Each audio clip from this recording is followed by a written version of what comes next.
Bonjour tout le monde. Bon, ça c'est coucou pour les personnes qui regarderont en replay. Donc aujourd'hui, on va accueillir Chloé Job Mentor. Je vais l'inviter tout de suite. Ah, super. T'es là.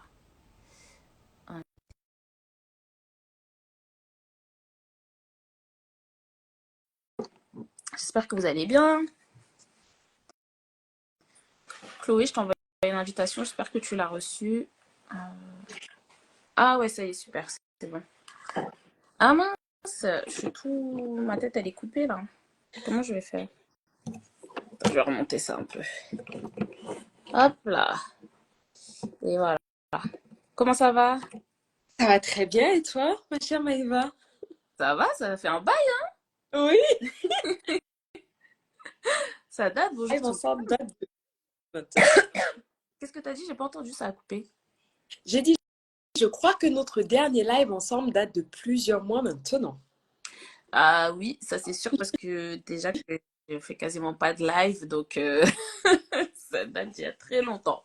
Mais merci en tout cas pour l'invitation et du coup, je suis encore plus ravie que tu m'accueilles toi et ta communauté dans le cadre de ce live.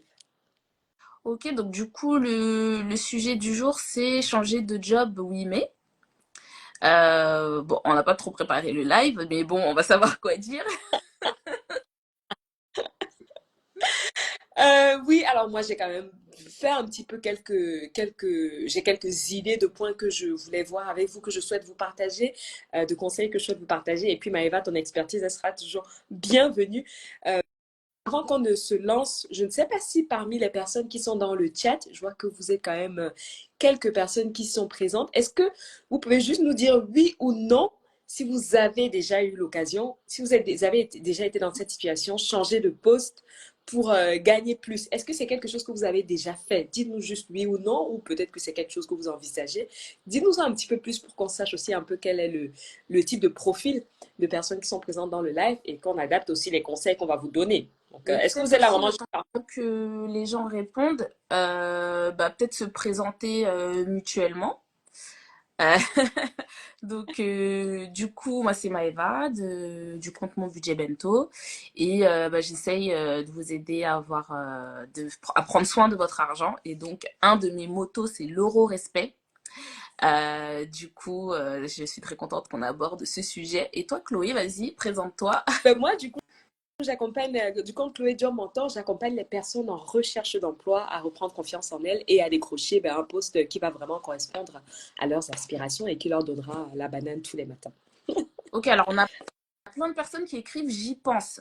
Donc qui sont pas forcément peut-être encore lancées, qui sont en train de regarder peut-être des opportunités, regarder des annonces, mettre à jour son CV, etc. Alors je sais pas Chloé, comment est-ce que tu veux que est-ce que tu as déjà pensé à des parties ou est-ce qu'on Oui, commence à l'avant, le pourquoi, le comment? alors j'ai réfléchi à quelques parties. J'ai réfléchi à Maëva. Je ne sais pas si c'est toi qui es coupé ou moi aussi. Je sais pas. En fait, il faudrait que dans le chat, vous nous disiez qui a un problème de connexion. Est-ce que c'est moi? Est-ce que c'est Chloé? Ou est-ce que c'est toutes les deux? Ouais, dis-nous un peu dans le chat, parce que là, tu vois, Maëva, toi, tu parles, mais je ne vois pas Enfin, ton visage, il est figé, donc ça se trouve, c'est même moi, en fait, parce que moi, je me vois parler. Mais je ne sais pas si... dis-nous dans le chat si vous avez un problème de connexion, soit si vous envoyez un, soit chez Maëva, soit chez moi. Et éventuellement, si c'est mon cas, je vais peut-être me déplacer, je vais changer de lieu. Les deux sont coupés en alternance. Ah, Bon, c'est peut-être dire que c'est Instagram qui, qui n'est pas très coopératif. ben là, tu es bien revenue, Maëva.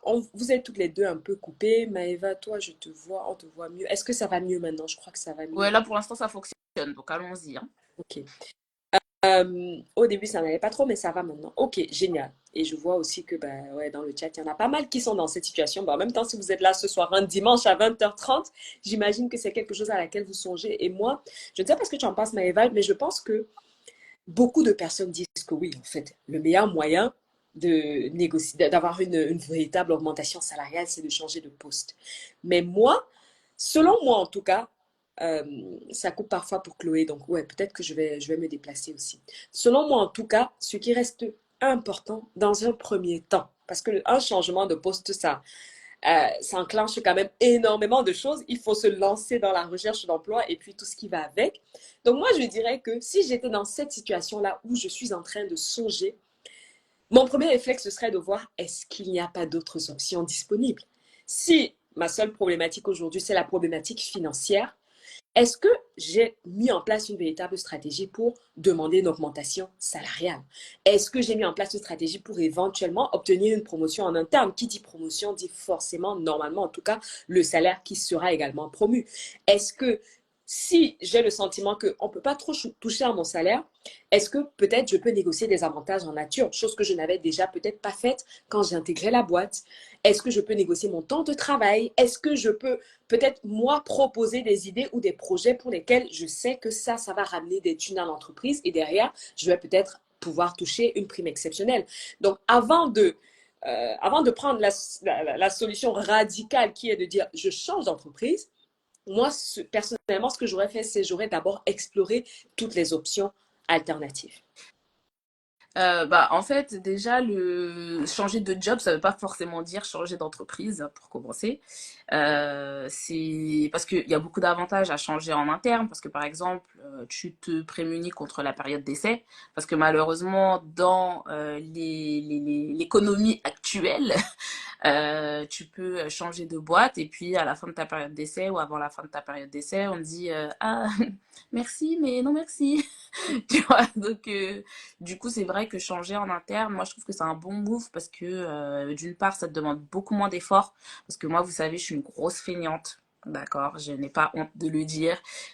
Changer d'entreprise, ça veut dire changer de culture d'entreprise, changer de collègue, ça veut dire repartir à pratiquement à zéro. Ok, certes, on a son expérience, mais en fait, surtout quand on est dans des métiers un peu où c'est beaucoup des soft skills, ben à la fin, finalement, les soft skills que tu as dans ton entreprise, si tu rentres dans une entreprise où c'est pas la même culture d'entreprise, où tu connais pas les gens, tu sais pas exactement quelle ficelle tirer, etc., ça va te demander beaucoup d'efforts. Donc, c'est vrai que quand on est un peu feignante, comme moi, par exemple, c'est mieux d'essayer de faire un pas de côté vers d'autres fonctions. Moi, par exemple, j'ai commencé dans les ventes, ensuite je suis allée au marketing et ensuite je suis retournée dans les ventes, mais un poste beaucoup plus important que le poste que j'avais quand j'étais dans les ventes 3 ou 4 ans auparavant. Donc ça, c'est bien sûr, c'est une stratégie à avoir, mais tu vois, le mot stratégie, même je pense qu'il y a des personnes qui pensent pas à la stratégie pour elles-mêmes dans l'entreprise, de dire mais comment est-ce que je vais naviguer à l'intérieur de l'entreprise pour pouvoir aller en fait chercher de nouveaux types de jobs. Et même au-delà de ça, au-delà de parler d'une autre entreprise, ce dont j'aimerais bien parler, c'est que souvent les personnes me demandent, oui Maëva, est-ce que tu as une idée de side job ou side kick que je peux faire? Et moi à chaque fois je dis attention, attention, parce que vous allez vouloir faire une activité supplémentaire, donc faire plus d'heures, mais au final vous ne gagnez pas plus d'argent. Vous travaillez juste plus. Et donc ça, c'est très différent de passer d'un 35 heures ou 39 heures ou 40 heures, un contrat de 40 heures, et être payé plus pour exactement la même durée de travail, et aller se rajouter 10, 20, 30, 40 ou 50 heures de travail en plus, en plus du travail que tu fais déjà, en règle générale moins bien payé, parce que c'est des trucs que tu fais à côté. Donc si c'est un truc que tu fais à côté, en règle générale, c'est moins bien payé. Bien sûr, il y a des personnes qui voilà, se sortent leur épingle du jeu. Mais il faut faire vraiment très attention à son taux horaire, je pense. Et c'est pour ça que je suis d'accord avec toi d'essayer de bouger à l'intérieur de l'entreprise. Des fois, finalement, c'est un move qui est beaucoup plus smart que d'essayer d'empiler les activités ou de recommencer à zéro ailleurs.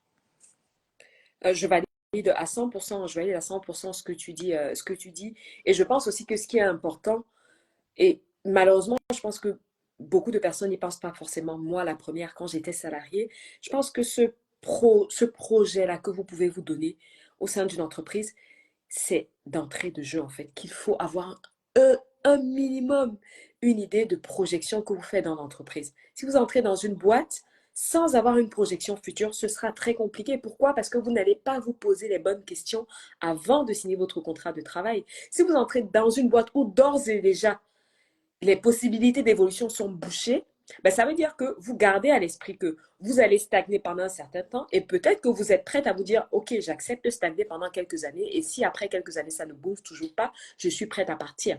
Mais dans le meilleur des cas, ce sont des recherches que vous devez faire en amont pour vous assurer que, dans le cas où vous êtes en recherche d'emploi, que le poste que vous décrochiez soit complètement aligné avec votre volonté qui est sur du court, du moyen terme ou du long terme d'évoluer et d'aller choper plus d'un point de vue salarial.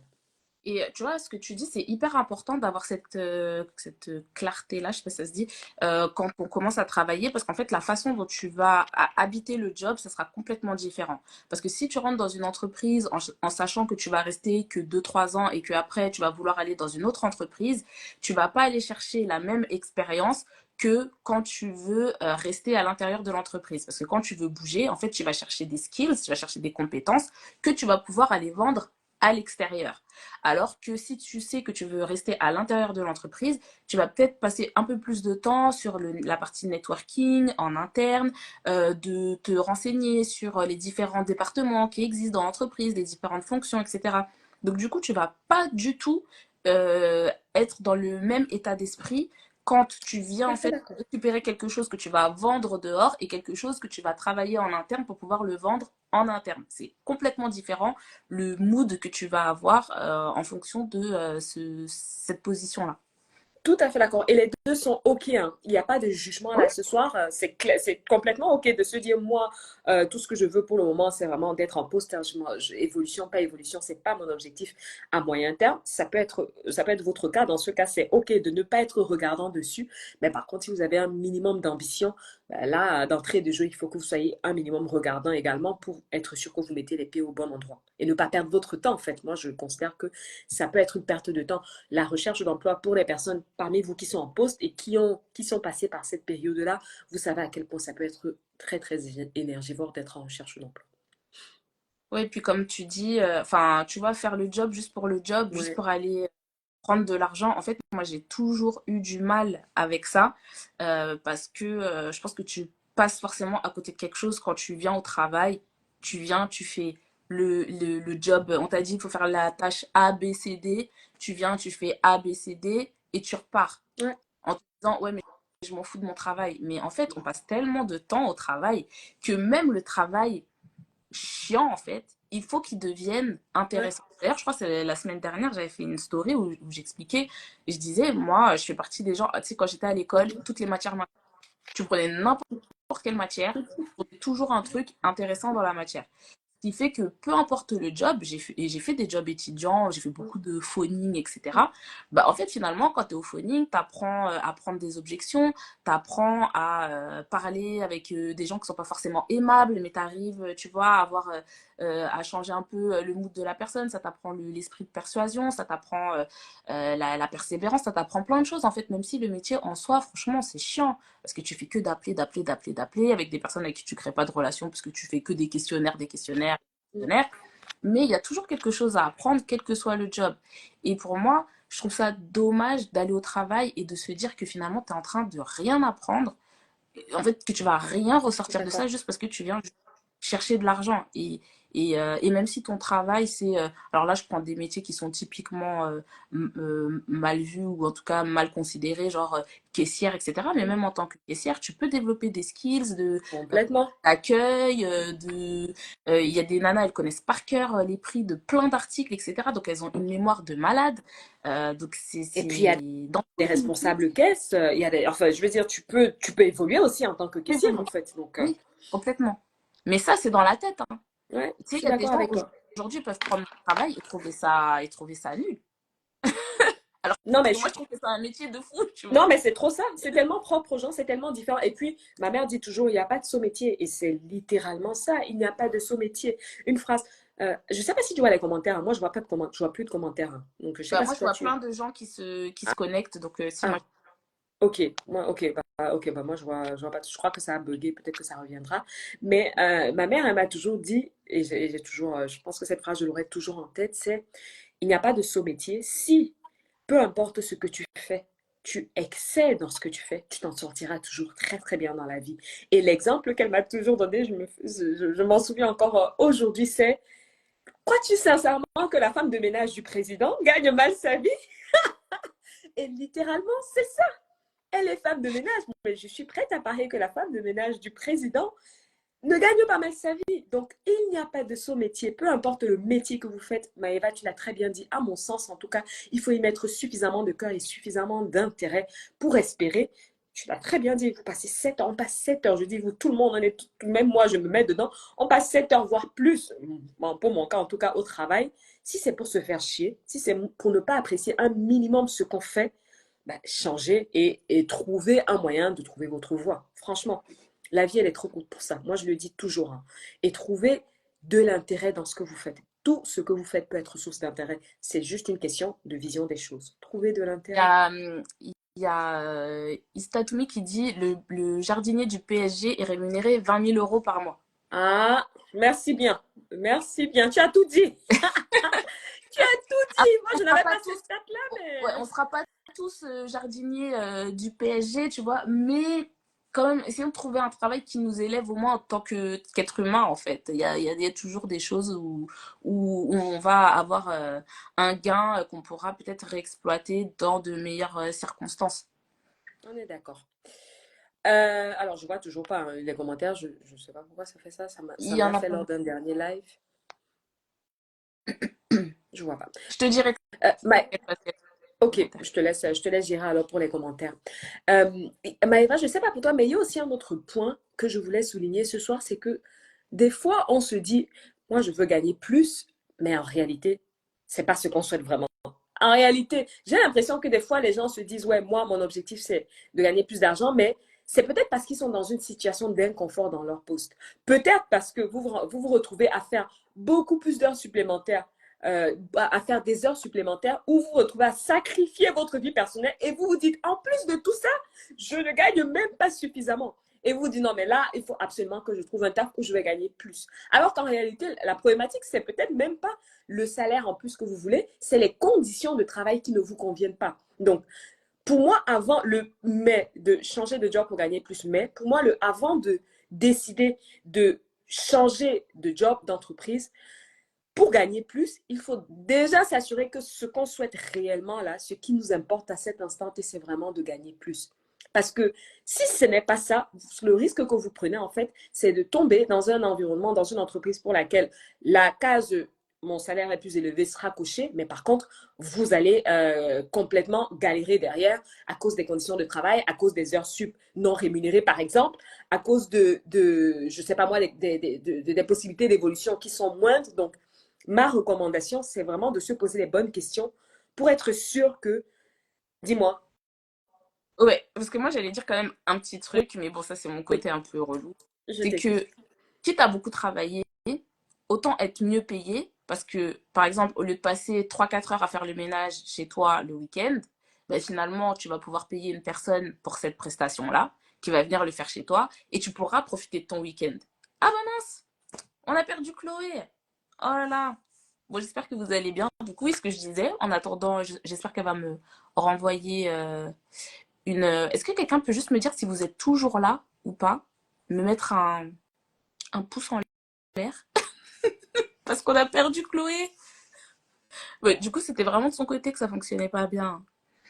Alors, ah, voilà, elle revient. Accepté.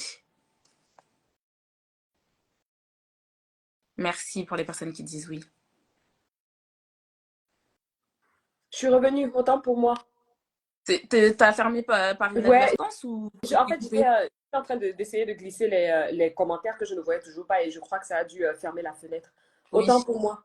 Non, pas de Mais, souci. mais là, tu me vois, tu m'entends. Ok. Oui, oui, oui, je te Donc, vois ça. dis-moi, du coup, tu expliquais ton côté un peu relou. Oui, parce que en fait, moi je me dis, bah, quitte à beaucoup travailler, au moins si je suis mieux payée, en fait, je vais pouvoir me dégager du temps dans ma semaine parce qu'il y a des choses que je serais plus obligée de faire moi-même. Si par exemple, j'ai pas besoin de faire le repassage pour quelqu'un qui repasse 2 3 heures par semaine, et ben, tu peux prendre une personne qui va faire ton repassage. Et donc ça va finalement te libérer du temps. Après, si c'est ton trait aussi de caractère, des personnes qui sont perfectionnistes qui veulent donner 1000% dans le travail, etc. Le travail, c'est juste le travail, hein. On est Mais d'accord. après, c'est aussi un trait de personnalité. Donc, moi, je sais que je bosse beaucoup, mais je sais, il y a des moments où, là, tu vois, par exemple, la semaine dernière, je travaillais, mais j'avais déjà dit à tous mes collègues, vous me voyez là, mais je ne suis pas là. J'ai fini mon année la semaine dernière. Vous pouvez chatter avec moi, m'envoyer des trucs, venez, on va au café, au machin, et non, mais j'ai dit, je travaille pas. Je lisais mes mails. S'il fallait réfléchir à un truc, bon, par des trucs vraiment importants, tu vois, mais le reste, 2025, 2025, 2025. Ouais, non, mais je suis d'accord avec toi, hein. Je suis d'accord avec toi. Bah, après, l'augmentation salariale, je pars du principe où ça reste la base, hein, quoi qu'il en soit, le fait de vouloir gagner plus quand on travaille, pour moi, c'est super important.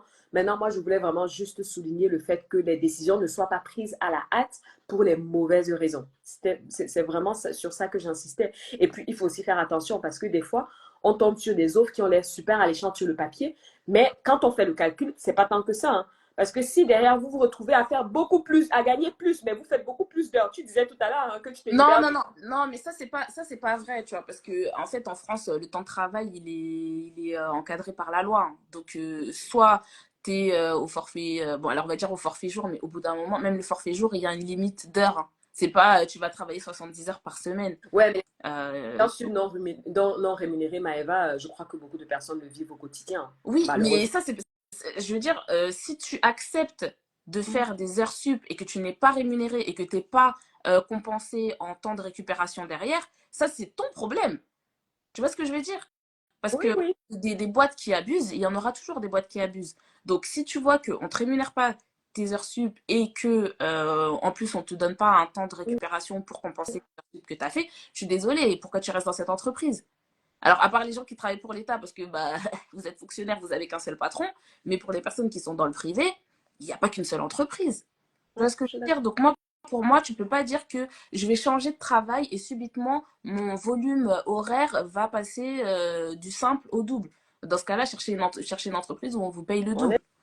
Voilà. d'accord. Donc, faites attention, faites vraiment attention à ça. C'est-à-dire, quand vous avez le sentiment que vous avez une offre qui est super alléchante, vous avez une proposition d'embauche qui vous est faite, vous dites l'entretien, ça s'est très bien passé, vous avez une proposition d'embauche qui vous est faite qui semble alléchante par rapport à ce que vous aviez aujourd'hui, vérifiez bien qu'il n'y ait pas d'enterloop et vérifiez bien qu'en réalité, vous n'allez peut-être pas vous retrouver avec une clause de non-concurrence à laquelle il sera très, très compliqué de déroger ou, je sais Alors, pas moi, moi, je lève la main, excuse-moi, parce que la clause de non-concurrence, je suis désolée, mais il y a 95%, 99% des clauses de non-concurrence qui ne sont oui, pas valables.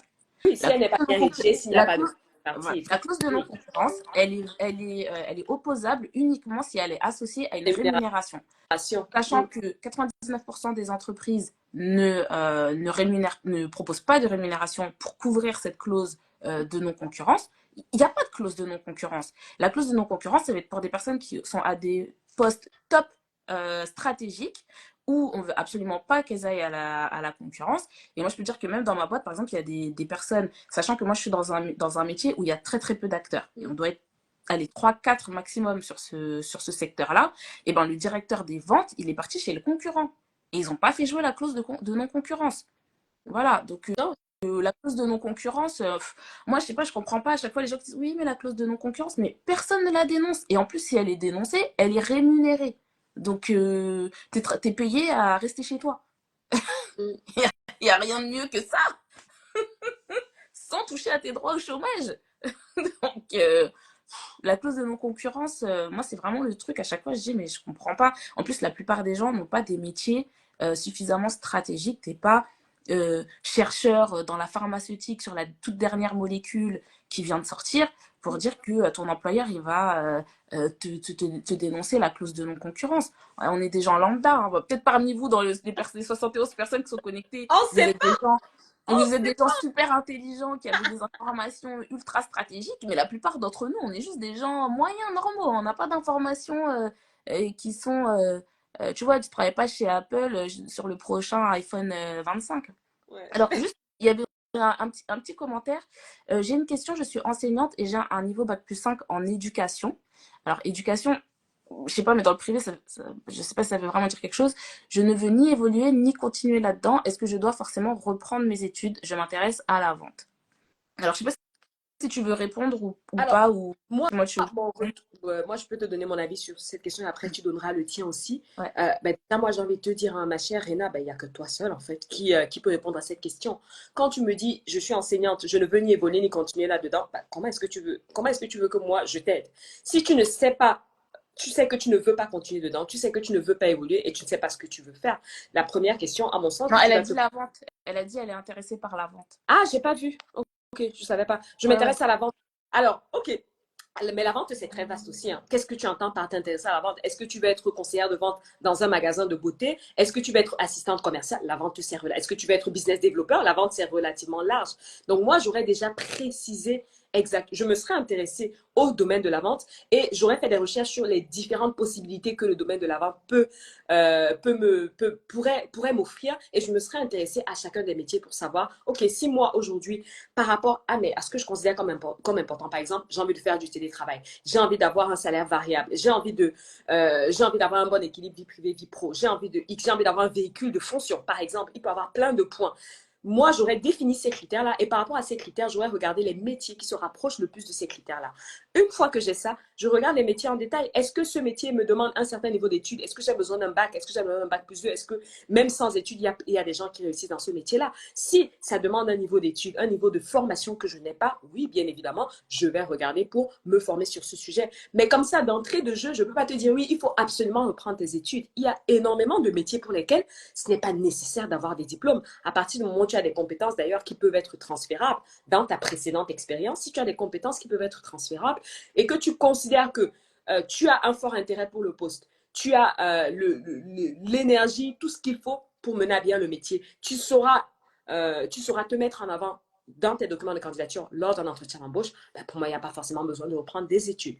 Il faut toujours, dans un premier temps, préciser, je le dis toujours, toujours, la première étape d'une recherche d'emploi efficace, c'est la précision de son projet professionnel. Si tu n'es pas au clair avec ce que tu veux, ce sera très, très difficile de l'obtenir. De toute façon, tu ne sais même pas ce que tu veux, donc je ne vois pas ce que tu vas obtenir. Donc, il faut préciser, te poser les bonnes questions, faire les bonnes recherches qui te permettent de préciser ce que tu veux. Ensuite, il faut faire un maximum de recherches sur ce que tu auras découvert là, le métier en question, pour comprendre ses attendus, les compétences demandées, la formation demandée, s'il y a de l'expérience, un niveau d'expérience qui est demandé. Et une fois que tu as toutes ces informations, tu peux, en bonne connaissance, te dire, OK, aujourd'hui, je me lance dans ma recherche d'emploi, je considère avoir les outils suffisants pour le faire ou attention, je pense que ça peut être compliqué parce que de ce que je vois, enfin, il me demande un bac plus 3, un bac plus 5, je ne l'ai pas. Je vais peut-être essayer de faire une équivalence de diplôme ou de faire une formation rapide qui va me permettre au moins de montrer que j'ai certaines compétences. C'est ce que moi j'aurais fait à ta place, Réna. Maëva, je sais. Ouais, bah, moi en fait, je suis d'accord sur la partie. En fait, l'enseignement et la vente, je pense que ça sera très très très difficile de faire deux métiers qui sont complètement à l'opposé, puisque bah, dans l'enseignement, tu as une heure de début, une heure de fin, un emploi du temps qui t'est donné au début du mois, au début de la semaine. J'imagine peut-être que ça change au cours de l'année, je connais pas très bien, mais bon, moi quand j'étais à l'école, voilà, on avait l'emploi du temps au début de l'année, ça bougeait un peu. Voilà, alors que les ventes, c'est vraiment, il faut être ultra flexible. Le truc de ne pas avoir de diplôme. Alors, si tu peux faire des équivalences, c'est quand même mieux parce qu'on sait qu'en France, la France, c'est le pays des papiers, ok. Si tu n'as pas ton On dirait petit bon. tampon avec ton BTS, je sais pas quoi, ou ton master, je sais pas quoi, on te regarde pas. Et le problème des métiers dans la vente où tu n'as pas de diplôme, c'est des métiers où en règle générale tu es très mal payé, ton salaire de base est très très bas, et en fait, tu as la moitié, voire plus de ton salaire finalement qui dépend uniquement de ta performance. Et en règle générale, ils te payent des SMIC ou alors ce sera même limite, ouais, tu seras freelance, quoi. Genre, tu es un consultant et tu dois essayer de vendre. Si tu arrives à vendre, tant mieux pour toi. Par exemple, dans l'immobilier, il y a beaucoup de personnes qui sont indépendants en fait. Ils sont pas, c'est la vente. Donc il y a tellement de métiers de vente qui sont différents. Moi, par exemple, je suis dans la vente, mais je suis commercial grand compte. Ça veut dire que j'ai un seul client. Je fais pas de prospection en fait. Moi, mon travail, c'est de maximiser le revenu que j'arrive à faire avec mon client. Donc il y a un panel énorme de métiers et sans diplôme, les métiers auxquels tu vas avoir accès, ça sera pas les métiers les plus chill, ça sera pas les métiers où tu auras le plus de sécurité au niveau de ta rémunération. Mais après, si c'est un challenge que tu as envie de prendre, alors là, ben, y a pas de souci parce que l'avantage avec la vente, c'est que, en fait, si t'es bon, t'es bon. On est d'accord. T'as atteint tes objectifs, même si ton boss, il t'aime pas, en vrai, il va quand même t'aimer.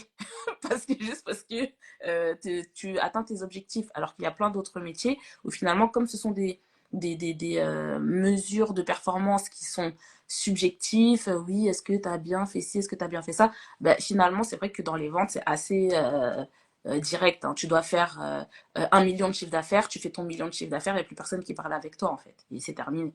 Ouais, je suis 100% d'accord avec toi, ma chère Maëva. Après, il y a quelqu'un qui a mis un commentaire dans le chat et je pense aussi que c'est intéressant. Il a parlé de, c'est Ista Toumi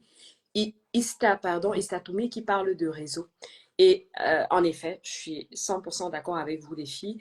La problématique, en fait, quand on n'a pas les diplômes ou quand on n'a pas le niveau d'expérience, enfin, c'est une problématique, oui et non, c'est qu'il faut aller chercher d'autres. Comme on dit, quand on peut pas rentrer par la porte, on passe par la fenêtre. Hein.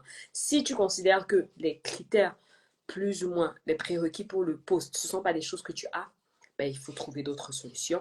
Et une de mes recommandations, quand vous êtes dans un profil comme ça, qui n'est vraiment pas le profil entre guillemets parfait pour le métier, c'est de faire jouer à fond la carte du réseau. À fond, il faut mettre en place une stratégie de réseautage qui va faire en sorte que des opportunités puissent même naturellement se présenter à toi. Ça passe bien évidemment par avoir un compte LinkedIn, communiquer sur LinkedIn, partager tes connaissances, ton expertise sur LinkedIn, développer ton réseau en dehors de LinkedIn, participer à des salons de l'emploi qui sont spécifiques à la vente, cibler des entreprises qui t'intéressent et regarder ce qui se passe au niveau de l'actualité dans ces entreprises. Est-ce qu'il y a des conférences auxquelles tu pourrais participer? Est-ce que il faut avoir une posture très, très, très active dans sa recherche d'emploi, encore plus important quand on n'a pas le diplôme et le niveau d'expérience nécessaire pour le poste.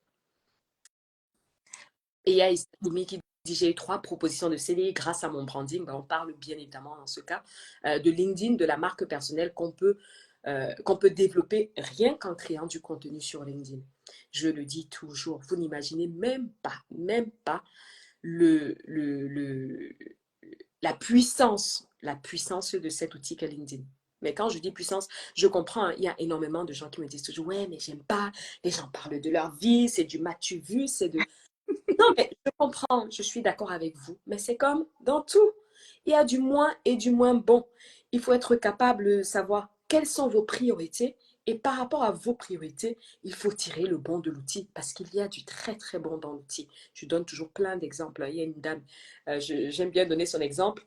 Je crois qu'elle, d'ailleurs j'ai oublié son nom, elle s'appelle Esther, on a le même nom de famille, elle s'appelle Emmanuel, j'ai retrouvé. Emmanuel Ngassa, on a exactement le même nom de famille, mais on n'est pas du tout de la même famille, je ne la connais même pas, mais on se suit sur LinkedIn et elle est alternante pour vous dire, mais elle a plus de 8000 abonnés sur LinkedIn et elle communique. C'est une étudiante en communication, marketing, je crois, marketing et com. Mais quand je vois ce qu'elle publie sur LinkedIn, je me dis, mais je ne suis même pas sûre qu'il y a des directeurs com qui sont capables de faire la qualité de contenu qu'elle produit sur LinkedIn. Et elle est alternante chez Danone hein, et j'ai la certitude que cette personne-là, cette fille, cette dame, n'aura aucune difficulté à trouver son CDI une fois que son alternance sera terminée. Donc, vous avez tous des connaissances, vous avez tous une expertise. Utilisez LinkedIn comme un excellent outil pour le mettre en avant, surtout si vous avez le sentiment que vous avez un profil pour lequel les voies conventionnelles peuvent être compliquées. Après, ne soyez pas effrayés par ça, hein, de vous dire non, mais moi, je suis pas une créatrice de contenu parce que pour avoir 8000 abonnés sur LinkedIn et faire du contenu de qualité, etc., c'est qu'elle y passe quand même pas mal de temps. Après, voilà, quand on a la famille, les machins, etc., on n'a pas forcément beaucoup de temps à dédier à ça, mais je suis 100% d'accord avec toi par rapport à ça, du fait que bah, il faut en fait utiliser tous les leviers qui sont mis à notre disposition aujourd'hui pour pouvoir étendre son réseau et trouver le job qui nous intéresse. Donc voilà, je vois que vous papotez, j'ai les commentaires maintenant et je vois que vous papotez pas. Merci Estatomi pour ton message du coup motivant qui a bien motivé Rena. Euh, Maëva, je ne sais pas ce que tu en penses, mais je pense aussi que quand on souhaite changer de poste, mais là je parle vraiment d'entreprise, hein, c'est surtout changement de job et d'entreprise, je pense qu'on a tendance à oublier en fait tous les cacher de ce que peut impliquer un changement de poste. Ça, j'avais fait un post Ah, là-dessus. bon, ben voilà. Du coup, tu seras très, très à même de discuter sur cette thématique-là. Mais en réalité, l'idée peut être lumineuse comme ça. Mais quand on se pose sur le papier, là, pour la mise en application de l'idée de changer d'entreprise et de job pour aller chercher plus, je pense qu'il faut vraiment tenir en considération tous les facteurs d'un changement de job. Il faut tenir en considération la recherche d'emploi à proprement parler. Il faut tenir en considération éventuellement, en fonction du poste que vous allez viser, vous allez peut-être perdre des avantages sociaux, vous allez peut-être perdre votre ancienneté. D'ailleurs aussi, hein, ça, on n'en parle peut-être pas, je ne sais pas Maëva, toi ce que tu en penses, mais je sais que en fonction du niveau où vous étiez dans votre précédente entreprise, en fonction des conventions collectives et en fonction de l'endroit où vous allez, il y a des chances que vous perdiez des avantages que vous aviez déjà initialement et que vous n'allez peut-être pas retrouver dans la prochaine entreprise pour laquelle vous allez peut-être devoir repartir de zéro. Les conditions de travail Ouais.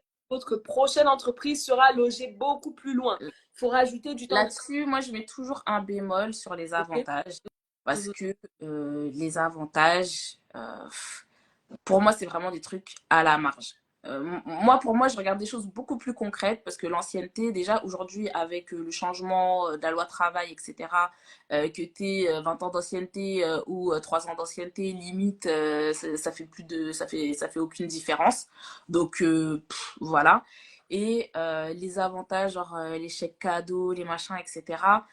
Euh, en plus, il y a des boîtes où l'ancienneté, ça veut rien dire. Moi, dans ma boîte, t'arrives dans la boîte, t'es récent, tu vas pas dire, faites comme si j'avais 15 ans d'ancienneté dans la boîte. Tu vois ce que je veux dire? Surtout dans les boîtes internationales, américaines, etc. Ces trucs-là, ça leur parle, mais pas du tout, en fait.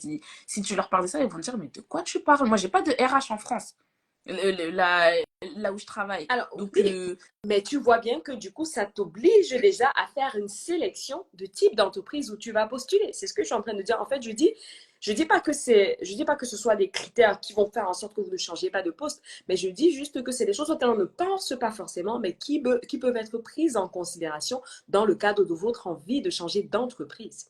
moi, je Mais dirais, moi, là-dessus, je suis pas trop d'accord avec toi. Moi, c'est des critères que je regarderai pas. Enfin, c'est pas que je veux dire que je regarderai pas du tout. C'est peut-être parce qu'aujourd'hui, je suis dans une boîte où j'ai pas de toute façon d'avantages particuliers que je regarde pas. Mais par contre, moi, ce que je pense qui est important, c'est d'une part, bon, forcément, la rémunération. Mais après, il faut regarder les charges qui viennent avec le fait de travailler. Donc, par exemple, si avant, tu pouvais aller au travail en métro, bah oui, le d'accord, temps. ça te coûtait zéro. Enfin, ça te coûtait zéro. Ça te coûtait la moitié d'un pass Navigo. Je parle pour la région parisienne. Hein. Après, dans les autres régions, c'était différent. Mais si, par exemple, d'un seul coup, avant, tu travaillais à Paris et maintenant, tu travailles à, je sais pas, n'importe quelle ville de banlieue qui n'est pas desservie correctement par le réseau de transport en commun, tu vas être obligé d'aller au travail en voiture. Le coût de switcher des transports en commun, en fait, tu passes du coût qui est payé par la collectivité au coût qui est payé par toi avec ta voiture, ton assurance, l'usure de ton véhicule, l'usure de tes pneus, etc., ton assurance, ton essence, et ben ça va être un vrai coût. Et finalement, peut-être que les 200 euros par mois que tu as gagné en changeant de travail, et ben ils vont être finalement complètement absorbés par ton saut de charge du fait que tu es obligé de passer du métro ou du RER, enfin du transport en commun, à ta voiture. Et ça, c'est des choses qui ont un impact beaucoup plus important que le fait que finalement, que tu perds 200 euros de chèque cadeau que tu avais dans ton ancienne entreprise. Je suis d'accord. Il y a des Et là, choses. tu parles même du point financier, mais au-delà de ça, il y a même le confort aussi, en fait, hein. Si on prend ton Non, mais ça veut exemple rien de dire. transport, Si tu fais 30 minutes en métro, ou enfin 30 minutes en RER ou 30 minutes en voiture, ça change rien bah, à si quand même en RER, tu es assis, tu peux bosser, tu peux Assis, lire un livre. ça se voit que tu vis pas à Enfin, Paris. Hein. pardon, moi je vis Tu pas ne à vis Paris. pas à Paris. Ça, c'est sûr. Parce que, histoire de RER assis, là, si t'es pas au départ, là, tu n'es pas assis. T'es comme ça. Donc, 30 minutes en voiture et 30 minutes dans les transports en commun, ça n'a rien à... En tout cas, en région parisienne, ça n'a rien à voir, surtout quand tu dois le prendre aux heures de pointe, etc. Donc, ça, c'est des choses à prendre en compte. Et par exemple, si jamais tu dois prendre ta voiture, ben, négocier, ben, ok, si je dois prendre ma voiture, je viens que 2 fois sur site. Je viens pas 5 fois par semaine, je viens pas 4 fois par semaine. Donc, ça rentre aussi dans les négociations et les choses à prendre en compte. Euh, Moi, un des avantages que je prendrais vraiment en compte, c'est est-ce que tu as la participation et l'intéressement, par exemple, parce que Et tu vois, souvent, il y a des entreprises. Mais ça fait partie de la rémunération, complètement. tu vois, même si c'est pas garanti, Mhm. parce qu'il y a aussi des gens qui pensent que c'est garanti. C'est pas parce que pendant 5 ans, la boîte, elle a versé 5 000 € que l'année où toi, tu vas arriver, ça va être 5 000 €, hein. Je suis d'accord avec toi. Donc, Je suis d'accord avec c'est des choses qui sont, ces choses qui sont importantes. Des choses aussi par rapport au temps de trajet, c'est pas seulement le confort, c'est par exemple pour les mamans. Si jamais ton temps de transport, c'est 20-30 minutes en plus pour rentrer chez toi, potentiellement, ça veut dire qu'il faut que tu payes une babysitter pour aller chercher ton enfant à l'école. Ça veut dire que c'est des coûts en plus. Donc, en fait, tout ce qui va créer des coûts en plus du fait du changement de travail, des horaires, etc., ou du manque de flexibilité, parce qu'avant, finalement, tu allais chercher ton enfant parce que tu étais en télétravail, tu vas le chercher tous les jours, tu n'as pas besoin d'une babysitter. Là, d'un seul coup, il n'y a pas de télétravail, tu devrais chercher une babysitter. Donc, il y a des choses qui sont vraiment très directes, en fait, où tu peux le Mhm. calculer vraiment hyper facilement l'impact qu'il va y avoir. Et si finalement tu te retrouves à payer 300 € de babysitter dans le mois et que tu as augmenté ton salaire de 200 €, bah finalement, tu n'as pas gagné d'argent. Ouais, je suis d'accord. D'un point de vue purement financier. L'idée, c'était vraiment, je suis d'accord avec toi, hein, l'idée, une fois de plus, l'idée principale du message qu'on souhaite vous faire passer avec Maëva, c'est faites attention parce prenez tout en considération, Ouais. prenez un maximum, peut-être pas tout, mais prenez un maximum de choses en considération qui soient objectives et surtout qui soient objectives pour vous. Parce qu'on en revient avec ce que Ose Échange ta vie dit, c'est qu'en fait, ce qui est important pour X peut ne pas l'être pour Y. Donc, il faut toujours garder à l'esprit quels sont vos critères, quelles sont les raisons pour lesquelles vous voulez changer de poste, quels sont vos critères de sélection,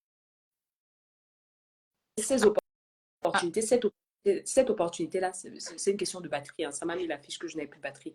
Pour que demain, si vous aviez cette opportunité-là, que vous puissiez être capable de dire, OK, j'analyse vraiment l'ensemble. attends, ça coupe un petit peu parce que comme tu n'as plus de batterie, je pense, je t'entends Je viens de, plus.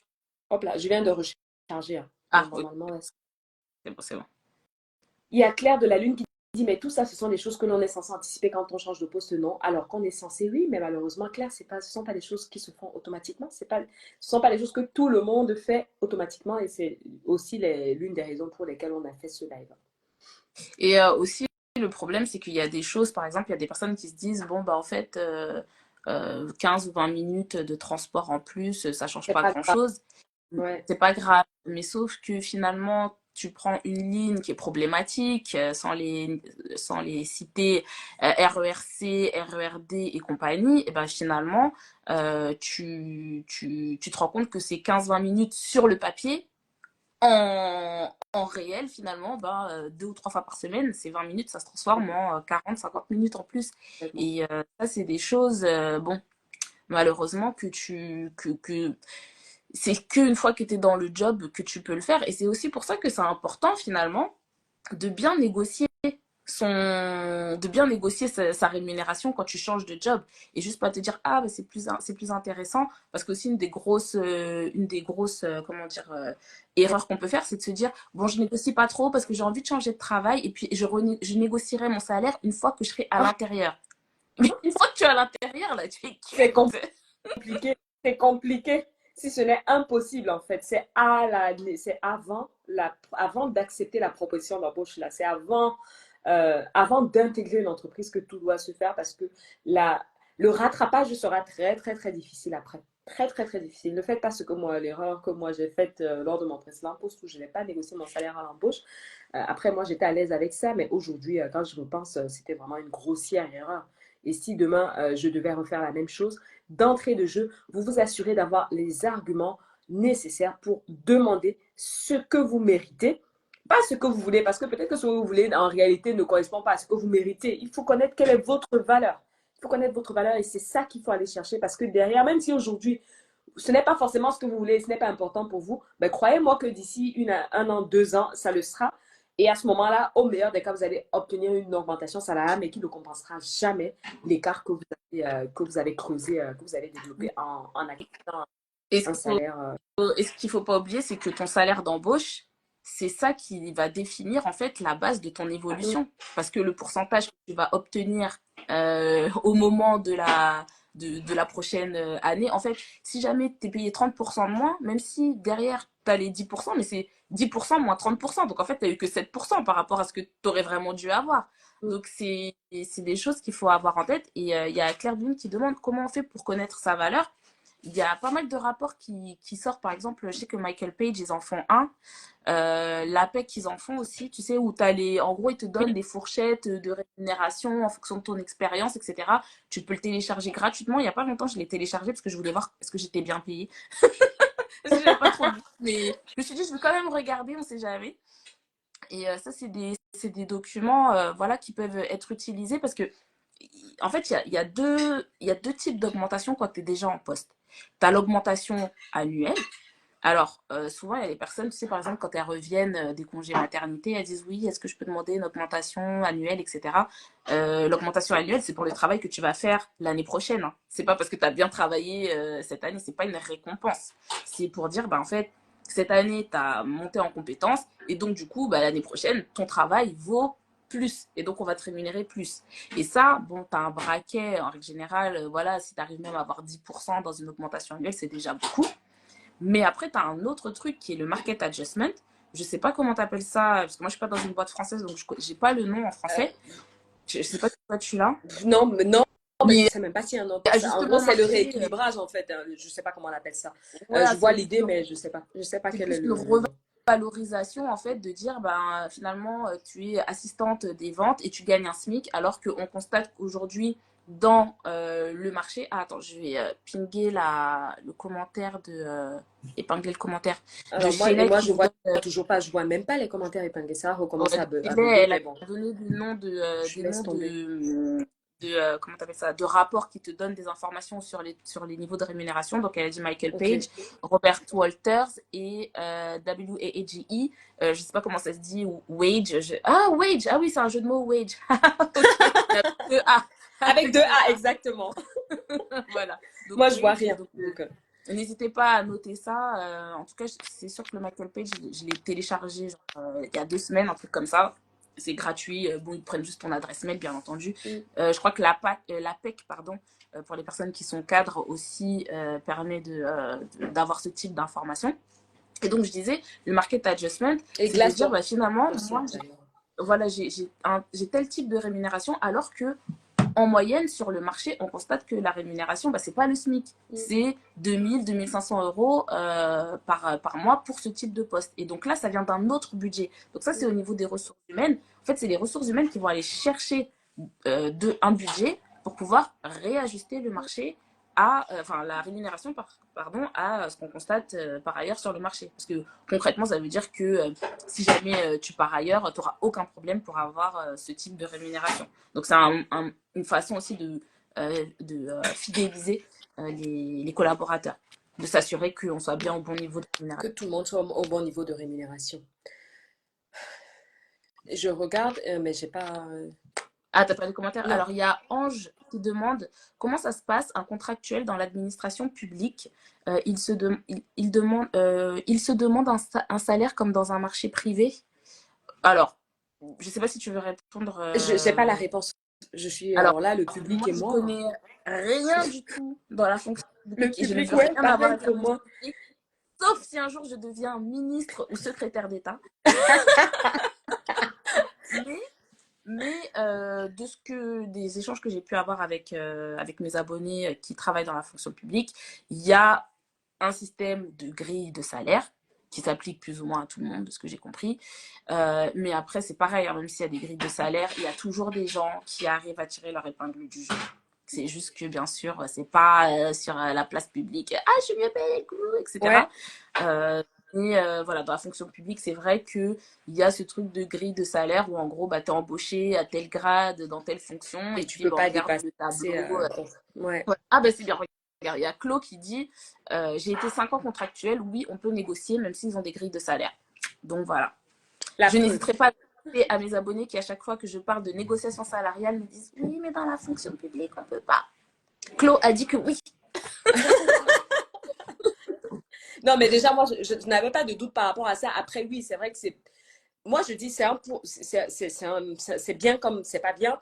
L'avantage avec ça, c'est que tu as une base, en fait. Tu as une base. Demain, si tu veux négocier ton salaire, en fait, si tu connais la grille salariale, tu as une base de négociation de salaire.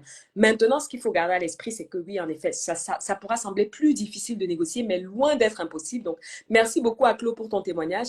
Et je crois d'ailleurs que Awa, elle en parle dans je crois qu'elle a fait un live à ce sujet déjà. Elle accompagne des personnes qui étaient dans la fonction publique et qui ont pu négocier une augmentation salariale. Donc, pour moi, les grilles de salaire, c'est une bonne base, mais ça ne doit pas être suffisant, en tout cas pour vous bloquer.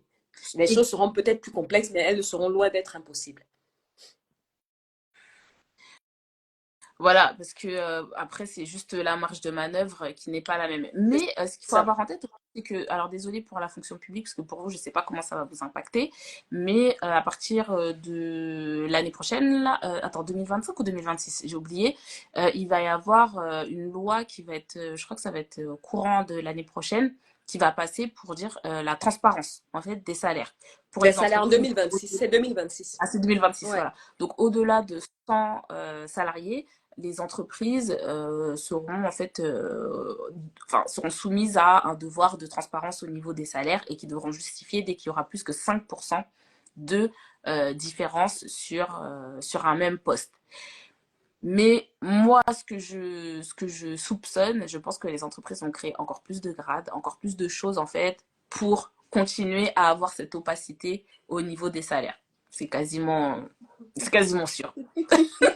Mais on sait jamais. On sait jamais.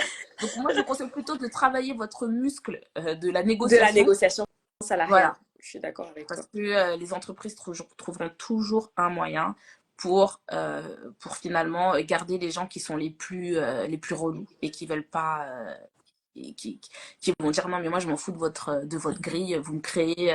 Moi je te dis, dans ma boîte par exemple, euh, je crois que moi tu vois, je suis grade 10 Mhm. et je crois que le CEO il est grade genre 26, un truc comme ça.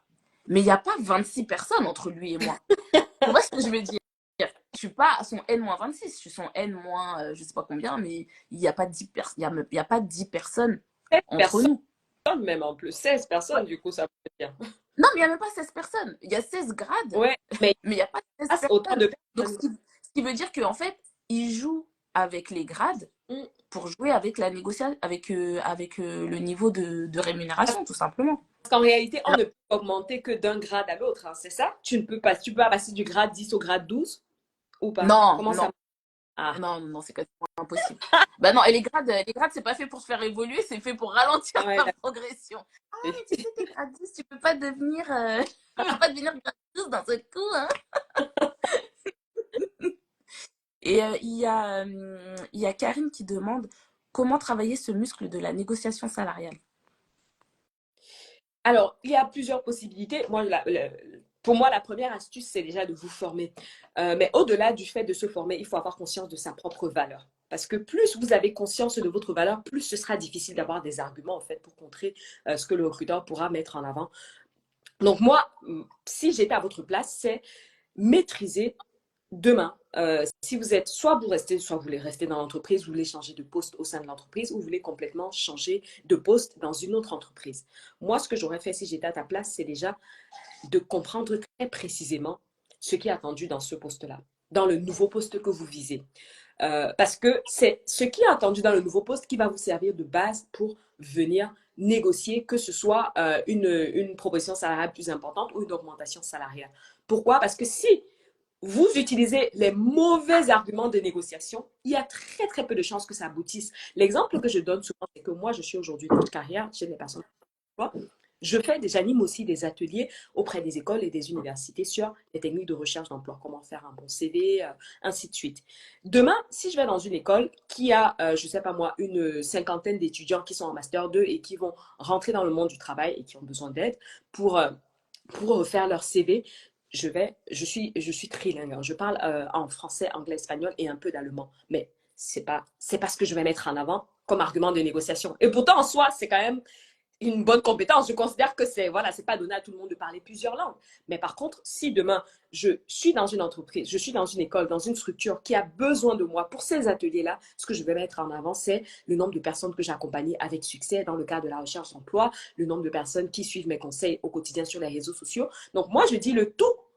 Et tout simplement pourquoi? Parce que je sais exactement ce qui est attendu de moi en tant que coach carrière auprès d'étudiants. Donc, si vous ne maîtrisez pas ce qui est attendu de vous, vous risquez de mettre en avant des arguments incohérents. Donc, dans un premier temps, je m'assure de maîtriser ce qu'on attend de moi et ensuite, je me pose des questions concernant mon profil. Est-ce que j'ai les arguments qui à la hauteur de ce que je veux demander? Oui, ben, très bien. Je travaille mon argumentation, je pratique la présentation de mes arguments. Non, ben, je me forme pour avoir les arguments nécessaires.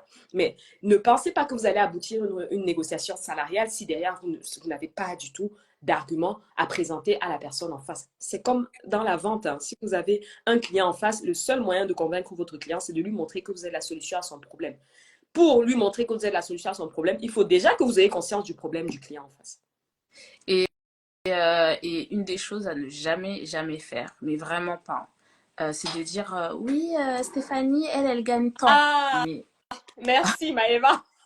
Ah, j'en ai parlé c'est aujourd'hui en live. pas un argument en fait, hein, Merci. de dire J'en ai parlé. telle collègue, elle gagne tant, oui, et alors? Pas plus tard que cet après-midi en live, j'en ai parlé. Quand le sujet du live, c'était proposition d'embauche, que savoir avant de dire oui cet après-midi. Et on avait cette question de est-ce que, c'est toujours un débat, hein, est-ce qu'il faut échanger entre collègues et tout pour savoir ce qu'on gagne et tout pour Oui, négocier derrière. Et il y a faut. ça. Il Et faut. Mais c'est pas un oui, argument après ah, la négo.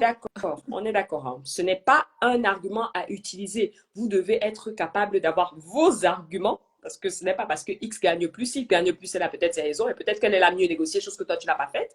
Donc, si ton. Non, Pourquoi mais. tu dis ça violemment comme ça? Non, pardon, c'est Toi, ma tu l'as pas façon de parler. Je vous rassure, hein, je n'agresse personne, c'est juste ma façon de parler. Donc, moi, ce que je dis juste, c'est il faut être capable de prendre ses responsabilités. Et si votre objectif, c'est d'aller chercher plus, il faut mettre en place les moyens pour trouver plus.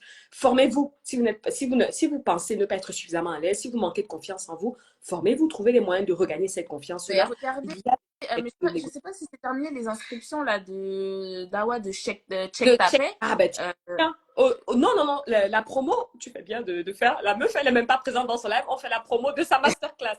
Awa, Awa du compte Check Ta Paye, elle est en promo jusqu'à ce soir à 23h50. Donc, pour les Ouais, personnes que c'est c'est 9,99 € la formation. 9,99 Voilà, quoi, vous n'allez pas vous ruiner 9 en prenant ça, quoi.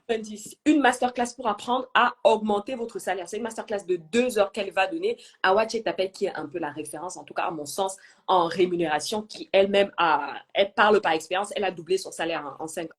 Comme ça. Donc, elle-même, elle est la preuve vivante de ce qu'elle vous enseigne dans sa masterclass. Vous avez jusqu'à ce soir, 23h59. Vous regardez son compte @check-tapay. Moi, je ne peux pas, les commentaires, je ne les vois pas et je ne peux même pas écrire. Donc, je laisserai, s'il y a des personnes qui la suivent, c'est check.tapay, Il y a un, il y CHECK. a un point.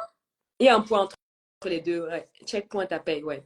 Et vous regardez son compte sur son profil, vous aurez le lien pour vous inscrire à masterclass. Il vous reste 3 heures là. Donc, n'hésitez pas Ah, merci. à regarder. J'ai essayé d'écrire, mais t'as été plus rapide que moi. Ah bon, ben Ok. voilà, je ne peux pas écrire malheureusement. Donc voilà, Oui. est-ce que tu aurais répondu à la question sur négocier, comment préparer à négocier? Et dernier point sur les augmentations, s'il vous plaît, arrêtez de parler de l'entretien annuel pour parler des augmentations. En fait, moi, depuis que je suis dans ma boîte, j'ai toujours compris que, en tout cas dans ma boîte, comment ça se passe, c'est en fin d'année qu'ils font les budgets pour l'année prochaine. Donc, ils ont déjà leurs enveloppes et ils ont déjà fait le dispatch à qui est-ce qu'ils vont donner les augmentations. Et en mars, ce qu'ils te disent, c'est juste ce qu'ils ont décidé à la fin de l'année. Donc en fait, quand toi tu arrives en mars, toute mignonne, à ton entretien annuel d'évaluation, je sais pas comment on appelle ça, et que tu dis oui, j'aimerais avoir une augmentation de temps. Mais qu'est-ce que tu crois que ton manager il va faire? Tu crois qu'il va dire ah ok?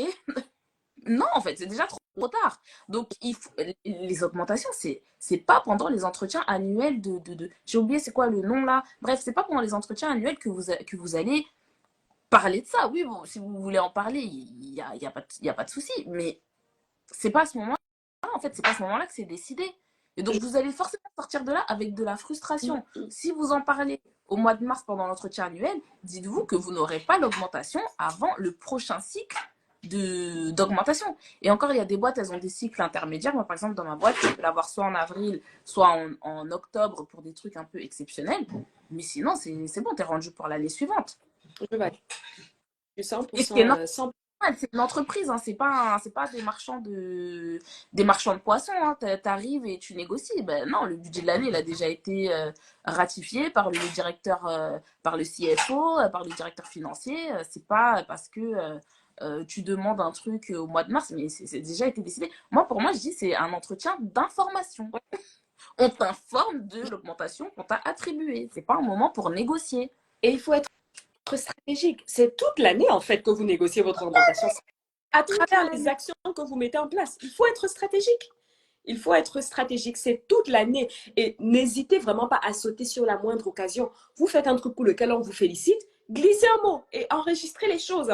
Moi, ce que je dis souvent, c'est si demain, les félicitations qu'on vous donne à vivre, de vivre, voilà, on n'en veut pas, on veut des preuves. Si demain, vous avez... Non, mais c'est vrai, il faut réaliser un projet qui est mené à bien, ou je ne sais pas, qui dépasse même les attentes et que votre manager vous dit bravo, je ne sais pas quoi là, envoyez le mail pour dire je suis ravie que tu as apprécié. Confirmez tout ce qu'on vous dit parce que derrière, et il faut bassiner les gens avec ça au cas où. Pour que derrière, eux-mêmes, déjà, quand ils vont faire, quand ils vont faire leur réunion, là, que ça résonne dans leur esprit. Et pour que, comme Maëva vient de dire, vous ne vous retrouvez pas 2, 3 mois plus tard, après que les décisions aient été prises, à mettre en avant des arguments qu'en réalité, eux-mêmes, ils n'ont même pas eu au moment où ils devaient prendre des décisions. Donc, c'est toute l'année. Ce sont les actions que vous mettez en place toute l'année qui vous disent déjà plus ou moins si vous serez bien placé pour avoir une augmentation salariale ou pas. Là, je ne peux que être d'accord avec toi. Alors, je ne sais pas s'il y a des questions dans le chat. Sinon, moi, s'il y a peut-être un dernier point aussi, Maëva, je ne sais pas que tu penses que je voulais aborder, concernant le fait de changer de poste. Et ça marche que ce soit au sein de la même entreprise ou externe, c'est-à-dire si vous décidez finalement de partir. Pour moi, je pense que c'est vraiment l'un des conseils les plus importants, c'est d'aller essayer de sécuriser votre transition. Sécuriser votre transition, ça veut dire quoi? Ça veut dire que si je vise une évolution, une promotion interne, il faut que je prépare ma demande de promotion interne. Une erreur que beaucoup de personnes font quand ils font des candidatures en interne, par exemple, s'il y a une ouverture de poste en interne à laquelle, pour un poste qui vous intéresse, c'est généralement, moi je l'ai vu plusieurs fois étant salarié au sein de ma boîte, c'est que généralement il y a des personnes qui considèrent être des profils favoris, entre guillemets, et qui se disent c'est quasiment plié. C'est ce qui arrive souvent. Pourquoi? Parce que ben, peut-être ton manager t'en a parlé comme ça et tu sais qu'au vu de tes résultats, au vu de je ne sais pas quoi, ben, tu sais que le truc, il est quasiment pour toi. Donc, l'erreur la plus grossière que vous pouvez prendre, en fait, que vous pouvez réaliser, c'est traiter une candidature en interne de façon différente d'une candidature en externe. Donc, ma recommandation, si vous envisagez de changer de poste, c'est de sécuriser votre transition en ayant des outils adaptés pour faire votre recherche d'emploi, que ce soit à l'externe, en externe, ou même si c'est dans le cadre d'une évolution interne, d'un poste qui ouvre en interne, d'avoir un CV propre. Ce que je vous dis souvent, c'est que oui, peut-être que vous avez votre manager qui vous tient au courant de l'opportunité. Votre manager vous connaît. Mais votre manager n'est pas le seul décisionnaire, en fait. Il y a des gens qui n'ont pas conscience de toutes les choses magiques et amazing que vous avez déjà fait au sein de l'entreprise. Ça veut dire quoi? Ça veut dire que si vous candidatez en interne, vous devez être capable d'avoir un dossier, en fait, en réalité, qui va aussi bien vous mettre en avant qu'une personne lambda qui va envoyer son CV, sa lettre de motivation, qui, lui, va faire une candidature de folie parce que lui n'est pas dans la boîte. Donc, gardez vraiment ça en tête. Ne vous lancez pas dans un départ, ne changez pas de poste comme ça sur un coup de tête si derrière vous ne savez pas ce qui vous attend. Récupérez un maximum d'outils pour faire des candidatures qui soient tellement efficientes que la question ne se pose même pas, que ce soit en interne ou en externe, que vous trouviez quelque chose qui vous corresponde facilement. Et aussi, il y a un des points, là c'est plutôt un point légal. Quand tu changes de poste, il faut faire attention à ce qu'ils ne te mettent pas une période d'essai dans ton contrat. mais ça a un autre nom, faudrait que je retrouve le nom, mais c'est l'équivalent d'une période d'essai, mais ça ne s'appelle pas une période d'essai. Et en fait, si jamais il se trouve que tu fais pas l'affaire ou que ça ne te correspond pas, etc., eh ben, tu peux retourner dans ton poste précédent. Très intéressant. Parce que moi, par exemple, ma boîte, il m'avait fait ça, j'avais changé de job et il m'avait mis genre période d'essai et tout, et je sais plus comment j'avais eu cette information-là. Et je demande à ma collègue DRH, je dis, mais pourquoi j'ai une période d'essai dans mon contrat, là? Et elle me dit, non, mais c'est pas une période d'essai. J'ai dit, ok, mais si c'est pas une période d'essai, mets Il le faut le nom de, ah, voilà. complet. Merci, merci Nanou qui écrit la période probatoire. Merci beaucoup. C'est ça le terme. Donc, c'est une période probatoire, surtout si vous êtes dans des entreprises internationales où les RH ne sont pas en France. Faites très attention parce que eux, ils prennent des libertés parce qu'ils pensent qu'ils sont aux États-Unis ou je sais pas dans quel pays où c'est pas du tout la même loi. Ils te remettent une période d'essai alors que, madame, je suis dans la même entreprise. Donc, vous n'allez pas venir me mettre des périodes d'essai alors que ça fait déjà 5 ans que je suis dans l'entreprise. Ouais, et puis, Donc, merci beaucoup, exactement. Vanessa, pour le terme. C'est la période Ouais. probatoire. Euh, et aussi par rapport à la mobilité en interne, tu sais, tu parlais des outils, etc. Mais c'est aussi la préparation. Moi, par exemple, avant, j'étais au marketing. En fait, j'étais aux ventes, mais j'avais un poste junior. Après, je suis passée au marketing et après, je voulais prendre un job beaucoup plus senior dans les ventes. Ben, moi, ce que j'ai fait, c'est que j'ai passé un genre de certificat, on va dire ça comme ça, qui a été payé de plus par mon entreprise. Donc ça aussi, c'est des arguments, parce que de dire, parce que moi, on m'a dit, oui, donc du coup, tu veux devenir commercial grand compte, mais c'est quoi ton expérience, etc. Ben, j'ai dit, bah déjà, j'ai déjà été dans les ventes, je travaillais avec les commerciaux grand compte, donc je connais leur métier. Même quand j'étais au marketing, j'ai jamais lâché le lien avec les commerciaux grand compte. Parce que ça, c'est important, parce que moi, je savais que je voulais retourner vers les ventes. Donc, du coup, j'ai toujours gardé le lien avec ce département-là où je voulais rester. Et ensuite, j'ai fait un truc à HEC, tu sais, un programme court, Mhm. là, pour être commercial grand compte. Et j'étais pas commercial grand compte. Tous les autres dans la formation, ils étaient des commerciaux grand compte déjà. Pour prendre un peu de théorique, on va dire, dans le métier. Moi, j'étais pas du tout dans le métier. Il y avait des trucs qui parlaient, j'avais jamais fait ça de ma vie. Bref. Mais du coup, quand je me suis présentée, j'ai dit non, mais moi j'ai déjà fait ci, j'ai déjà fait ça, j'ai déjà travaillé avec les. Donc voilà, ma candidature, elle fait du sens. Donc c'est vraiment le côté préparer le terrain pour justement et on en a parlé au tout début du live, Du live. c'est la partie stratégique en fait. C'est une stratégie. Quand tu bouges, c'est stratégique. Et pour te dire à tel point que moi, c'était mon idée, j'avais une idée fixe, c'est que tout le monde savait que je voulais changer de job. J'ai parlé, en fait, il y avait le directeur des ventes monde, il est monté sur scène pendant, bref, la grand-messe annuelle, etc. Et il a dit, oui, c'est très important qu'on ait plus de femmes qui soient commerciales grand compte, etc. Et il a dit, ah bon. Dès qu'il est sorti de scène, je l'ai chopé dans un couloir. Je lui ai dit, oui, t'as dit qu'il fallait De femme. plus de commerciaux femmes. Donc, du coup, comment ça se passe? Ah, j'adore. Le, Et après, il le m'a dit, non, mais culot, c'est ça mais qu'il faut. il faut le faire au culot, surtout en interne, c'est tellement facile, t'as rien à perdre. Tu vois ce que je veux dire? Donc du coup, il m'a dit oui, ben, on se parlera à Paris, tu contactes mon assistante, tu prends rendez-vous. J'ai pris rendez-vous quand on est rentré à Paris, on a discuté, etc. Et du coup, est-ce que t'es ivoirienne? Non, mais j'aurais pu. Et du coup, ouais, j'y suis allée. Et finalement, moi, de toutes les... Je pense que j'ai occupé combien de postes? J'ai dû occuper peut-être 4 ou 5 postes dans ma boîte. Et je n'ai jamais postulé. En fait, on m'a toujours proposé les postes. Après, bon, bien sûr, je devais passer des entretiens avec les managers, avec les machins, etc. Mais tu vois, quand t'es, bon, ça se dit pas trop en français, mais quand t'es vocal, quand tu fais entendre ta voix et que t'es clair sur quels sont tes objectifs, ce que tu as envie de faire, et ben finalement, les opportunités, entre guillemets, elles viennent à toi, mais elles viennent pas à toi par magie. C'est parce que tu as dit à tous tes collègues commerciaux grands comptes que dès qu'il y a un poste qui se libère, vous venez me le dire parce que moi j'ai envie de prendre ce putain de poste en fait. Non, c'est très bien que tu parles de ta propre expérience et je ne peux que plus soyer et bravo, mais vraiment déjà bravo à toi pour ça et je suis tout à fait d'accord. Une prise, on parlait de culot, mais c'est littéralement ça. Ça marche à 100% pour les promotions en interne, hein. De toute façon, il faut connaître, moi je dis toujours, hein, il faut s'entourer des bonnes personnes, il faut connaître les bonnes personnes. En fait, en entreprise, si on veut évoluer, il faut faire du bon taf et il faut connaître les bonnes personnes. Parce que si tu fais du bon taf qui est invisible, ben, il y a très très peu de chances que tu évolues. Si tu fais du bon taf et que tu connais les bonnes personnes à qui tu montres le bon taf que tu fais, ben, il n'y a pas de raison que ça ne marche pas. Non, mais Et c'est par contre, hyper important, ouais. non, Vas-y, vas-y, vas-y. j'allais dire, et par contre, pour les personnes qui se disent, parmi vous qui se disent, ouais, mais moi, ce dont j'ai envie, c'est de changer d'entreprise, parce que peut-être pour X ou Y raison, aujourd'hui, ça ne vous correspond plus l'environnement dans lequel vous évoluez, Où il n'y a au-delà. pas d'opportunité, tout simplement.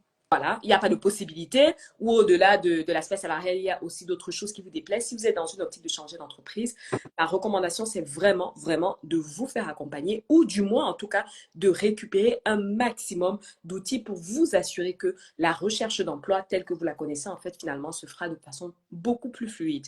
Et si vous avez déjà de l'expérience, normalement, il y a de très fortes chances que les choses se passent bien. Est-ce que En ce nous expliquer justement comment toi, est-ce que tu aides dans cette démarche-là, justement, ou quand tu vas chercher ailleurs, où c'est quand même beaucoup plus compliqué parce que tu n'es pas en terrain conquis, comment, enfin, tu vois, comment est-ce que tu aides les personnes à faire cette démarche-là et que ce soit successful à la fin, quoi. Ben, en fait, si tu veux, moi, j'ai créé un acronyme pour la recherche d'emploi. Je le partage avec vous ce soir. Et pour les personnes qui souhaitent aller plus loin, j'ai un programme d'accompagnement complet, hein. Les inscriptions se terminent d'ailleurs ce soir. Donc, s'il y a des personnes qui se disent là, qui ce soir se disent, moi, c'est sûr et certain, je veux changer de poste, je veux changer d'entreprise, j'ai envie d'être accompagnée, je vous invite à regarder sur mon profil. Vous avez le lien de mon programme d'accompagnement dont les inscriptions se terminent ce soir. Moi, je vous résume un petit peu ma stratégie d'accompagnement, ce que je considère comme étant la stratégie la plus efficace de la recherche d'emploi. Comme je vous disais, c'est un acronyme que j'ai résumé en 7 lettres. Les lettres, c'est réussir. On veut réussir sa recherche d'emploi, donc l'acronyme, c'est réussir. Le premier point, j'ai insisté longuement durant cet atelier sur ce point-là, c'est votre projet professionnel. Réfléchissez à votre projet professionnel, le premier R. Si votre projet n'est pas clair, et d'ailleurs je le dis aux personnes éventuelles qui souhaiteraient être accompagnées, si votre projet n'est pas clair, ne rejoignez pas mon programme d'accompagnement qui s'appelle Job Booster parce que mon objectif, c'est de vous accompagner à concrétiser le projet que vous avez défini. Mais si vous, déjà, de base, vous n'avez pas encore ce projet, ça veut dire qu'il y a d'abord tout un travail que vous devez faire avant de prendre un accompagnement éventuel avec moi. À l'intérieur de Job Booster, j'ai une formation sur comment choisir la bonne entreprise, le bon poste. Donc ça peut aider. Mais par contre, ça aide les personnes qui ont déjà une idée plus ou moins claire et qui ont juste besoin de venir confirmer cette idée-là. Mais si vous n'avez pas du tout d'idée de ce que vous souhaitez faire, tout à l'heure, par exemple, il y a quelqu'un qui parlait de la vente. Moi, ma recommandation, c'est dans un premier temps de faire un véritable travail de recherche pour venir préciser son projet pro. Donc, la première étape, on réfléchit à son projet pro, le R. La deuxième étape, on va venir et effectuer une enquête métier. Et c'est aussi ce que je vous disais tout à l'heure quand on parlait de négociation salariale. Je vous disais, le meilleur moyen de négocier, c'est de connaître la personne en face. L'enquête métier, c'est ça. Je sais quel est le projet que je vise. Ben, par rapport à ce projet-là, il faut que je comprenne quels sont les attendus. Si mon projet, c'est de devenir business développeur, ben, il faut que je sache parfaitement ce qu'implique le métier de business développeur. C'est ça que j'appelle donc l'enquête métier. Parce que si vous avez votre projet, vous connaissez votre profil et derrière, vous connaissez les attendus du métier, ce sera beaucoup plus simple pour la troisième étape qui est donc utiliser une stratégie de candidature, de définir quelle sera la stratégie la plus pertinente pour le poste que vous visez. La stratégie, ça peut être, je vais faire jouer le réseau à fond, je vais mettre en place une stratégie de comme LinkedIn, je vais essentiellement répondre à des offres d'emploi parce que dans ce métier-là, ça marche avec des offres d'emploi. Je vais essentiellement faire des candidatures spontanées, je vais faire un peu de tout. Quelle est la stratégie que je me définis pour éviter de me retrouver à faire 50 candidatures par jour? On réfléchit à son projet pro, on effectue une enquête métier, on utilise une stratégie de candidature et une fois qu'on a ça, on a donc bien évidemment des documents de candidature à soigner. On va venir soigner les documents de candidature qui vont nous permettre de mettre en place la stratégie qu'on a définie et qu'on va personnaliser avec les résultats de l'enquête métier qu'on aura effectuée. Soigner ces documents de candidature, c'est bien, mais en réalité, au-delà de répondre à des offres d'emploi, il va falloir solliciter votre réseau. Si vous êtes en recherche active, il faut parler de votre recherche d'emploi. Les gens ont honte d'être en recherche d'emploi comme si c'était une maladie. Si vous ne parlez pas de votre recherche d'emploi, ouais, tu l'as dit très bien, hein. Tu l'as dit très bien, Maëva. Tu as dit que tu as dit à tout le monde que dès qu'il y a un poste en tant que responsable, rencontre, pensez à moi. Mais si vous n'en parlez pas, les gens ne vont pas deviner pour vous. Mais Et pas surtout, c'est clair. et surtout, vous ne savez pas où des opportunités peuvent pop en fait, peuvent pop-up. C'est-à-dire que ça peut être juste en échangeant avec le boulanger du coin là que vous voyez tous les matins parce que qui sait le moment où vous lui dites qu'en ce moment vous galérez parce que vous voulez changer, parce que X, Y, Z, ben, le lendemain, il y a un responsable de je ne sais pas quelle entreprise qui passe acheter sa baguette et qui lui sort aussi, qui galère à recruter en ce moment pour tel type de poste. On ne sait pas. Non, mais littéralement, on ne sait pas d'où les opportunités peuvent arriver. Donc, n'ayez pas honte de parler de votre recherche d'emploi auprès de vos proches, auprès de tout le monde. En fait, toutes les personnes que vous rencontrez, parlez de votre recherche d'emploi. Donc, la quatrième étape, c'est donc le deuxième. Est-ce qui est sollicité? La cinquième étape, solliciter votre réseau. Et la sixième étape, c'est une fois que vous avez fait ça, si vous avez sollicité votre réseau, vous avez des bons documents de candidature, vous allez décrocher des entretiens. Ça ne peut pas être autrement. Il va donc falloir aller impressionner en entretien. Il va falloir être suffisamment préparé pour impressionner le recruteur en entretien. Et je vous accompagne dans mon programme d'accompagnement dont les portes ferment ce soir à à réaliser des entretiens que vous allez assurément transformer en proposition d'embauche. Et la dernière étape, une fois que vous avez ça, vous avez impressionné l'entretien, vous décrochez une proposition, ben, il va falloir valider votre intégration, réussir votre intégration en entreprise et valider votre période d'essai. Donc, je rappelle les 7 étapes pour lesquelles je vous accompagne main dans la main à travers des formations en ligne, des coachings de groupe et des ateliers individuels en fonction de ce qui vous semble important. Réussir, on est sur l'acronyme. Première étape, réfléchir à son projet pro. Deuxième étape, le E, effectuer une enquête métier. Troisième étape, le U, utiliser une stratégie de candidature. Le premier S pour la quatrième étape, soigner ses documents de candidature. Le deuxième S pour la cinquième étape, solliciter son réseau. Une fois qu'on a fait tout ça, on va avoir des entretiens. Donc, on va impressionner un entretien pour le I de réussir. Et la dernière étape, réussir l'intégration et valider sa période d'essai. Job Booster, c'est le nom du programme en question dont les inscriptions ferment ce soir à 23h59. C'est un programme qui est ça va vraiment terminer à 23h parce que si ça termine à 23h et qu'il y a des gens qui voient le live demain en replay, ils pourront pas s'inscrire. Malheureusement, on ne pourra pas. Ça termine vraiment. Pour les personnes qui seront en replay, il faudra juste suivre Chloé puis attendre la prochaine cohorte va ouvrir peut-être mi-2025, je pense, pas avant mi-2025, donc peut-être mai-juin 2025, parce qu'il faut déjà, dans un premier temps, il y a 50 personnes qui ont rejoint là. Il faut déjà que je m'occupe de ces 50 personnes, peut-être qu'il y en aura plus ce soir encore. Et une fois que ces personnes ont décroché, parce que ce que je n'ai pas aussi dit, c'est que mes programmes d'accompagnement sont garantis, job décroché ou remboursé. Ça veut dire que quand vous prenez un programme d'accompagnement avec moi, je vous accompagne jusqu'à ce que vous décrochiez votre poste. Et si vous ne décrochez pas votre poste, malgré les conseils que je vous donne et que vous appliquez, je vous rembourse intégralement ce que vous avez payé. Donc, c'est aussi une des raisons pour lesquelles je ne peux pas faire rentrer des gens dans le programme tous les jours, toutes les semaines, tous les mois. Que je me consacre que je me concentre très, très parfaitement et très précisément aux personnes qui vont rejoindre cette cohorte-là. Et après, on va réfléchir à lancer une deuxième cohorte pour les personnes qui auront du retard, du coup, qui vont peut-être écouter ce replay. Alors, il y avait une question de Karine qui demandait est-ce que ce programme il est disponible pour les personnes qui travaillent en Angleterre? Alors, non. Si tu travailles en Angleterre et que ton objectif c'est de venir en France, oui, bien évidemment. Mais si tu travailles en Angleterre et que tu vises des postes en Angleterre, quand je dis non, c'est pas que des conseils ne sont pas valables. 90% des conseils sont valables partout. Franchement, comment se démarquer?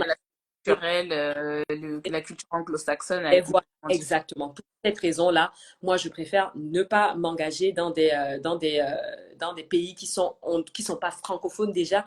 Et j'irai même plus loin parce que même l'Afrique, même les pays de l'Afrique francophone, je préfère ne pas faire d'accompagnement parce qu'il y a quand même des aspects culturels que je ne maîtrise pas et pour lesquels je ne peux pas vous garantir d'avoir le job. Là, pour toutes les personnes qui sont en France, je dirais France, Belgique principalement, vous êtes les bienvenus dans l'accompagnement et vous avez la garantie job décroché ou remboursé. Cool. Bon, ça fait déjà un bon moment qu'on est en live, donc si on veut qu'aussi les personnes qui regardent en replay soient pas complètement perdues et regardent aussi, on va s'interrompre à ce niveau-là. Donc, pour toutes les personnes qui sont intéressées, n'hésitez pas. Donc, pour les informations sur l'accompagnement, c'est quoi? Faut cliquer sur ta... Ouais, tu m'envoies, mais là, je suis connectée jusqu'à minuit. Donc, tu m'envoies un petit DM, tu me poses toutes les questions que tu as et je te répondrai en DM. Et si tu veux avoir le lien, la page de présentation de tout l'accompagnement, parce qu'il y a quand même beaucoup de choses, tu vas sur ma bio et tu cliques sur le lien qui est en bio. Ok. En tout cas, merci beaucoup de faire ça parce que je pense qu'il y a beaucoup de personnes qui ont un tas de compétences et du talent, etc., mais juste qu'ils n'ont pas forcément les clés pour aller chercher ben, ces postes-là et ces rémunérations-là aussi, hein, parce que moi, c'est le côté rémunération qui me tient ici. Et Alors, à négocier son salaire à l'embauche. Dans mon programme, vous avez une formation, la formation DAWA, Check ta paye dont on parlait, qui s'appelle Crack ta paye, qui vous donne les clés de négociation de votre salaire à l'embauche. voilà, donc ça, c'est hyper important. Surtout aussi, je pense, en particulier, parce qu'on est beaucoup suivi par des femmes, les femmes qui ont un peu ce déficit de confiance en soi, d'aller se vendre, etc. Donc, c'est vraiment hyper important. Donc, merci beaucoup de mettre en place ce truc-là. Franchement, je t'avoue que quand tu m'as demandé le live, en fait, j'ai même pas capté que c'était par rapport à ça. Mais Ah non, il n'y a pas de comme c'est comme c'est comment dire, c'est un sujet pour moi qui est très très très important, donc du coup merci beaucoup avec grand de plaisir. ce live. L'objectif déjà avant toute chose, c'était de donner de la valeur au live pour une problématique que beaucoup de Oui, oui, personnes parce qu'on en a ont quasiment pas dans parlé de l'audience, quoi. les 10 dernières minutes, C'est ça. donc voilà. En tout cas, merci beaucoup à tous et à toutes qui êtes connectés. Pour les personnes qui se joignent seulement maintenant, ça sera disponible en replay. Je pense que je le mettrai peut-être, bah, du coup, vu que c'est fermé ce soir, je le mettrai peut-être demain dans la journée. Ça sert à rien que je le mette tout de suite. Et bah, je vous dis à bientôt. J'espère que vous prenez des congés pour profiter de cette fin d'année. Et j'espère aussi que ce live vous a inspiré pour qu'en 2025, vous alliez chercher cette évolution professionnelle, que ce soit en interne ou en externe, et que vous avez eu ben, plein de tips, d'astuces et d'informations en fait qui vous ont motivé pour faire ce prochain move, parce qu'il faut rester en mouvement, vous On voyez, a faut pas, tu vois, faut pas se momifier dans son job, parce qu'après, le problème, c'est qu'on est labellisé, oui, bah, cette personne-là, elle fait ça, et c'est très difficile après de changer. Voilà. Je valide.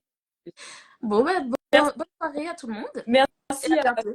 beaucoup pour l'invitation, Maëva, et merci à toutes les personnes qui ont été présentes. Je vois pas les commentaires, je vois rien du tout, donc j'espère en tout cas que ça Il y a vous a beaucoup de plu. merci dans les commentaires, voilà.